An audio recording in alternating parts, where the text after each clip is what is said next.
Comment créer un sous-domaine avec WordPress sur Hostinger? Dans les précédentes vidéos, je vous ai montré comment prendre un hébergement, comment créer un site internet, comment créer un email, comment protéger votre email pour ne pas finir dans les spams. Aujourd'hui, je voulais vous présenter comment créer un sous-domaine avec Hostinger et installer WordPress. Et donc, vous aurez un site et un deuxième site en sous-domaine où vous pourrez faire ce que vous voulez de différent du premier, bien sûr. On se retrouve tout de suite derrière l'écran.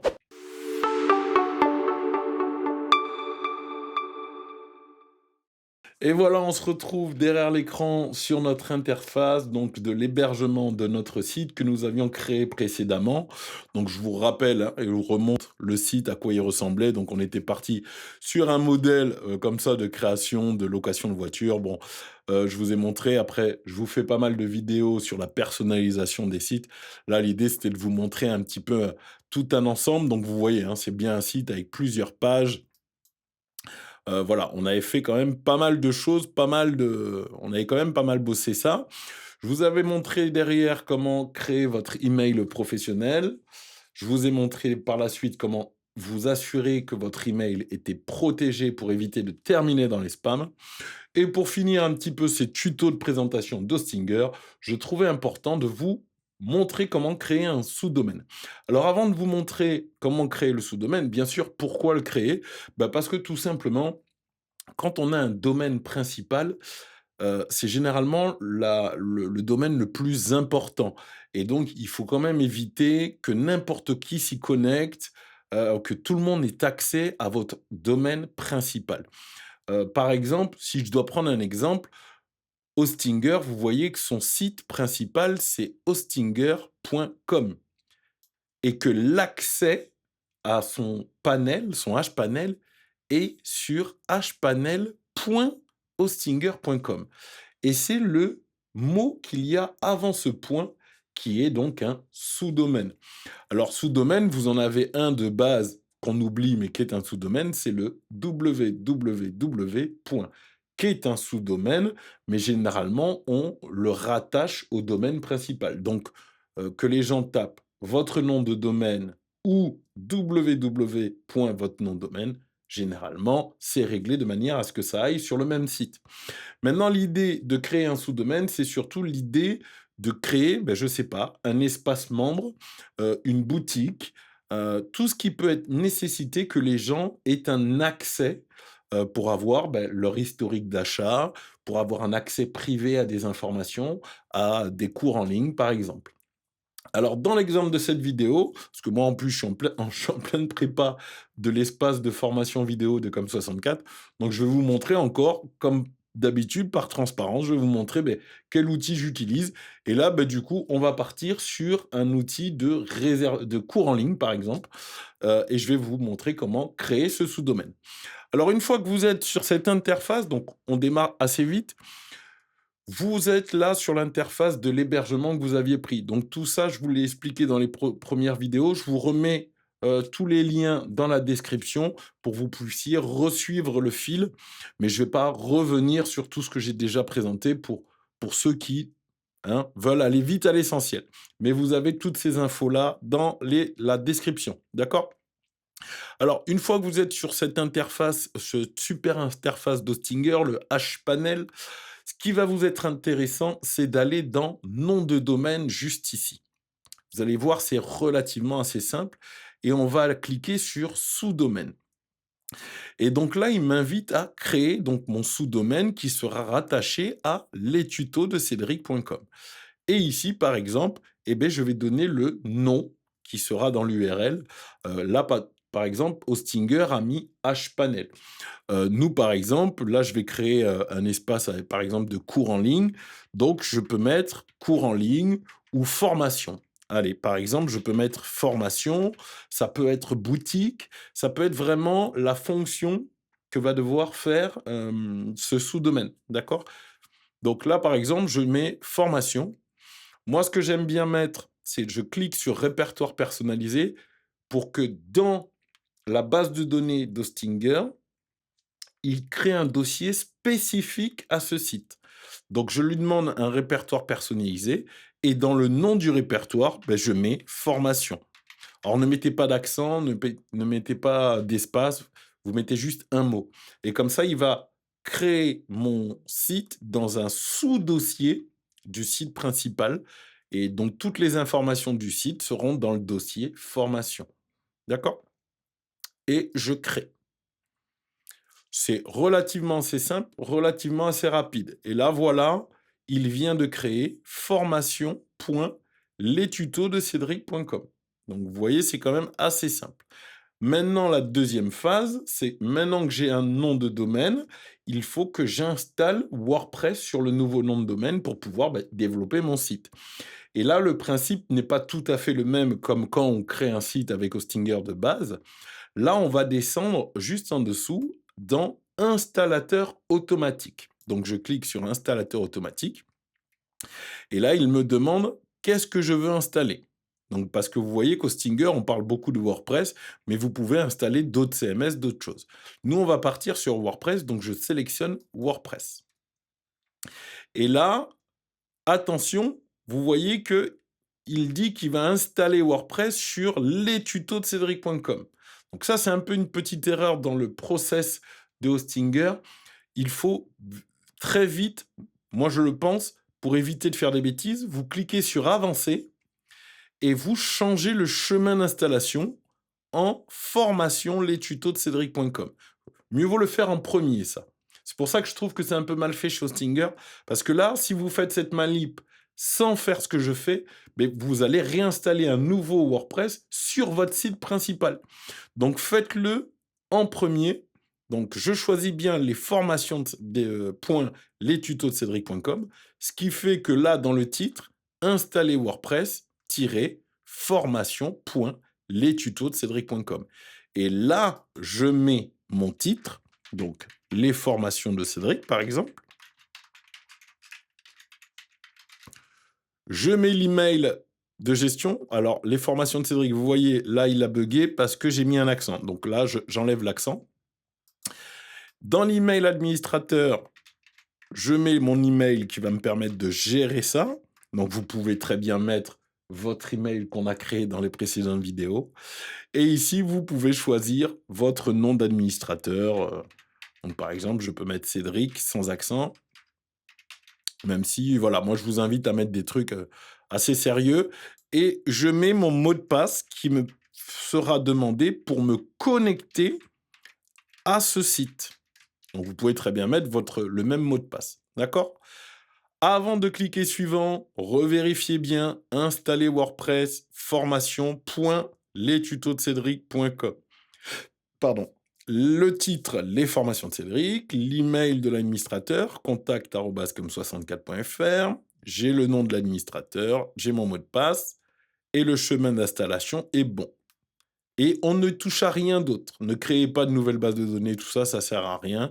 Ça sera sécurisé. Et vous cliquez suivant. Là, il vous indique la version de WordPress qu'il va installer. Donc, il recommande d'installer la dernière version. Donc, si vous regardez, vous voyez, il y a plein de versions. Donc, il va installer la dernière. Là, il me demande de choisir la langue. Donc, il est réglé en anglais de base. Donc, je vais lui demander en français. Et il m'indique la version PHP qu'il va installer. Donc là, en maximum, on est à 8.3. Vous pouvez la mettre, mais vous pouvez rester en 8.2. C'est bon aussi. Et ici, il vous demande, est-ce que vous voulez gérer vous-même les mises à jour de ce site ou vous voulez déclencher des mises à jour automatiques? Donc, comme moi, je vous le recommande souvent, évitez de faire des mises à jour automatiques parce que s'il y a un conflit entre des extensions, des thèmes, quand vous faites une mise à jour automatique, vous ne serez pas au courant qu'il y a un bug tant que vous ne l'aurez pas vu. Donc, c'est pour ça que moi, je préfère faire des mises à jour manuelles. Comme ça, je fais mes mises à jour, je vois que le site fonctionne et je peux continuer. Si une mise à jour n'est pas bonne ou a fait planter le site, il faut que je puisse le restaurer rapidement. Donc c'est pour ça que moi, je désactive les mises à jour automatiques et j'installe. Donc là, il prend un certain temps parce que bah, du coup, il installe un WordPress sur un nouveau nom de domaine. mais nom de domaine que vous n'allez pas payer parce qu'il est rattaché à votre précédent site. Et donc, vous allez voir que c'est quand même relativement simple, relativement pratique pour ceux qui, bien sûr, en ont besoin. Moi, je trouvais important de vous le montrer parce que c'est quelque chose qu'on oublie de faire. Je vois beaucoup de personnes, de clients d'élèves même, qui ont créé des accès à leur site principal et des fois ont des petits problèmes et ça peut être très, très grave, surtout quand vous utilisez votre site de manière professionnelle, c'est-à-dire qu'il est vraiment une pierre angulaire de votre stratégie en ligne et là, ça peut être très dangereux de laisser n'importe qui y accéder. D'accord? Donc voilà, là, on est bien, pardon, sur lestutos de cédric.com, donc du moins, formation.lestutos-cédric.com et donc je clique sur admin WordPress et donc là, WordPress va me connecter directement à la partie administrateur sans que je n'ai à taper mon mot de passe et mon identifiant et je m'assure bien que je suis bien sur formation.lestutos-de-cédric.com. Je fais un clic droit pour ouvrir le site et voir à quoi ressemble le site et là, vous voyez le site est tout neuf, donc là, on est sur la version de base quand on installe un site WordPress et donc il ressemble à ça. Et là, donc on est sur formation.lestutos-de-cédric.com. J'ai ce site-là. Et ici, j'ai le site principal avec la version qu'on a installée. Hein, et si j'actualise ou que je change de page, hein, vous voyez que ça n'a pas du tout impacté le site principal. Pour bien qu'on voit la différence, on retourne sur le côté administrateur et puis on va installer un thème, par exemple. Donc, on va installer, allez, Astra pour l'exemple. Alors, oui, vous cliquez bien sur «Ajouter un thème» d'abord et Astra, vous le retrouvez ici. Donc j'installe Astra. Alors moi, je vous recommande, Cadence ou Astra, mais c'est vrai que depuis, comme je l'ai expliqué dans les dernières vidéos, j'aime beaucoup l'entreprise derrière Astra. J'ai même fait la refonte du site de Com64 en utilisant, le FSE de Astra et donc je suis sur leur nouveau thème Spectra One, qui est donc un thème FSE et comme vous voyez, le site est ultra rapide, ça ne rigole plus et ça ne rigole pas. Là, on est vraiment sur quelque chose de très rapide, très, vraiment très optimisé. Voilà, vous voyez que c'est assez impressionnant. Donc moi, je leur ai fait confiance et j'ai basculé mon site en FSE. Mais ça, c'est mon avis personnel.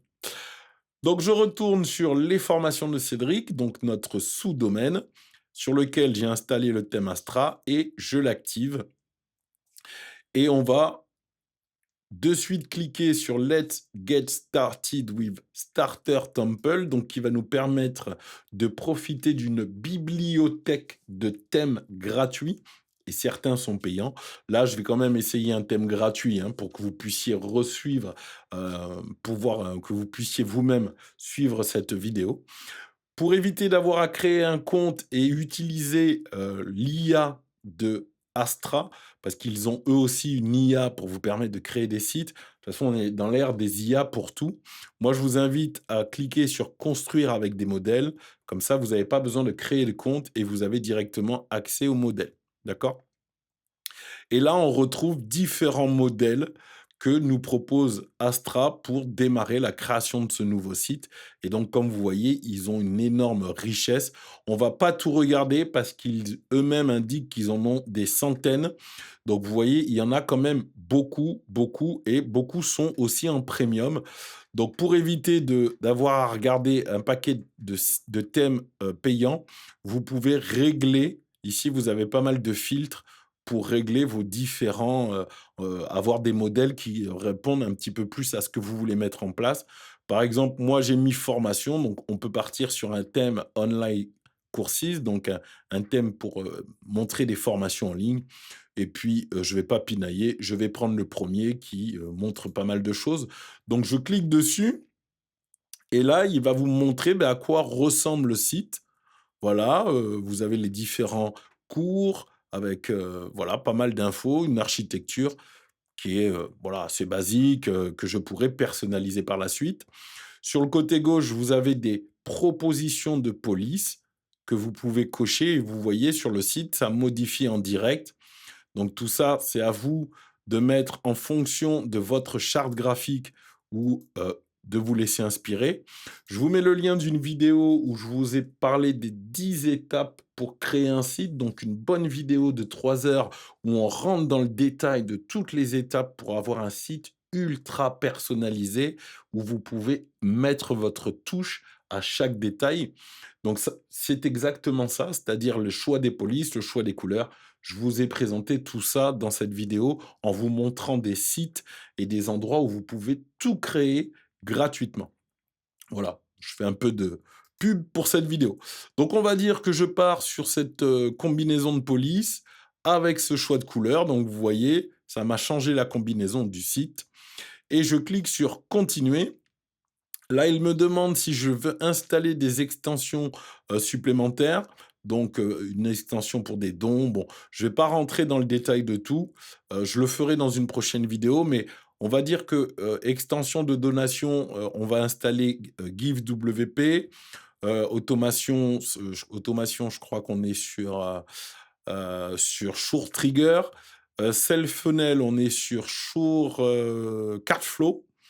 Video Player, on est sur Presto Player et Free Live Chat, c'était, Sure Feedback, je crois, un truc comme ça. Mais, on va pas le faire maintenant, c'était juste pour vous montrer l'exemple. Donc je skip this step.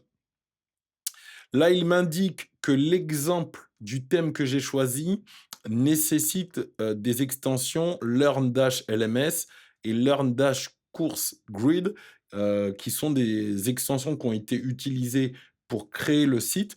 Mais c'est pas parce que je n'ai pas ces extensions, parce qu'elles sont payantes, qu'il ne va pas m'installer le site. Il va l'installer, mais il ne pourra pas mettre, les informations qui étaient incluses là-dedans. Donc je mets passer et continuer. Là, il vous demande de vous décrire, mais vous n'êtes pas obligé. Vous pouvez envoyer et construire mon site. Voilà. Et là, tout simplement, ça prend un temps de création du site. Donc tout simplement, il, met le design, il télécharge les mises à jour, il fait les réglages des pages, il met vos polices, il met vos couleurs. Donc voilà, il y a quand même pas mal d'infos qu'il doit traiter tout seul.